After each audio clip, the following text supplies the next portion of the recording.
महाशिवरात्रि व्रत कथा पूर्व काल की बात है। चित्रभानु नामक एक शिकारी था। वह शिकार करके अपने परिवार का पालन पोषण करता था।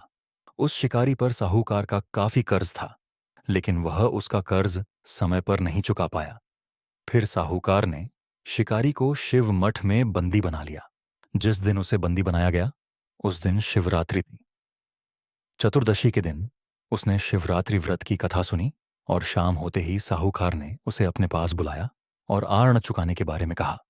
उसके बाद वह फिर शिकार की खोज में निकला। बंदी गृह में रहने के कारण वह बहुत भूखा था। शिकार की तलाश में वह बहुत दूर निकल आया। अंधेरा होने पर उसने जंगल में ही रात बिताने का फैसला किया और एक पेड़ पर चढ़ गया। उस पेड़ के नीचे शिवलिंग था जो बेलपत्र के पत्तों से ढका हुआ था। शिकारी को उसके बारे में जानकारी नहीं थी। पेड़ पर चढ़ते समय उसने जो टहनियां तोड़ी वह शिवलिंग पर गिरती रहीं। इस तरह से भूखे प्यासे रहकर शिकारी का शिवरात्रि का व्रत हो गया और शिवलिंग पर बेलपत्र भी चढ़ गए। रात के समय एक हिरनी पानी पीने तालाब पर आई। शिकारी जैसे ही उसका शिकार करने जा रहा था भी हिरनी बोली, मैं गर्भवती हूं, शीघ्र ही प्रसव करूंगी। तुम एक साथ दो जीवों की हत्या करोगे।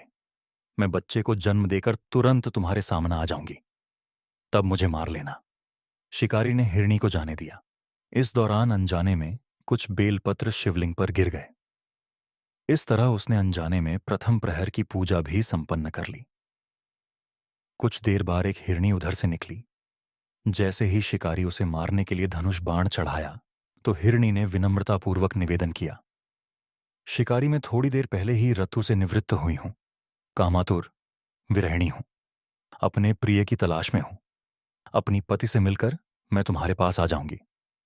शिकारी ने उसे भी जाने दिया। रात का आखिरी पहर बीत रहा था, तब भी कुछ बेलपत्र शिवलिंग पर जा गिरे। ऐसे में शिकारी ने अनजाने में ही अंतिम पर की पूजा भी कर ली। इस दौरान वहां एक हिरनी अपने बच्चों के साथ आई।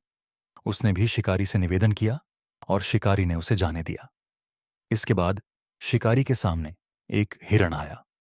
शिकारी ने सोचा, अब तो मैं इसे यहां ने नहीं जाने दूंगी, इसका शिकार करूंगी। तब हिरण ने उससे निवेदन किया कि मुझे कुछ समय के लिए जीवन दान दे दो।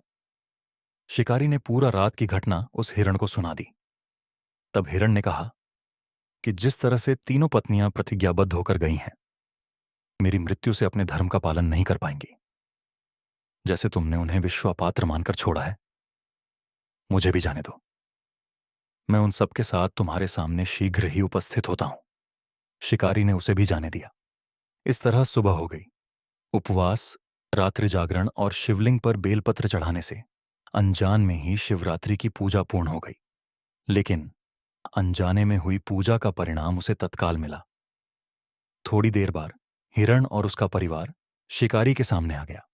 उन सभी को देखकर शिकारी को बहुत गिलानी हुई और उसने पूरे परिवार को जीवन दान दे दिया। अनजाने में शिवरात्रि व्रत का पालन करने पर भी शिकारी को मोक्ष की प्राप्ति हुई।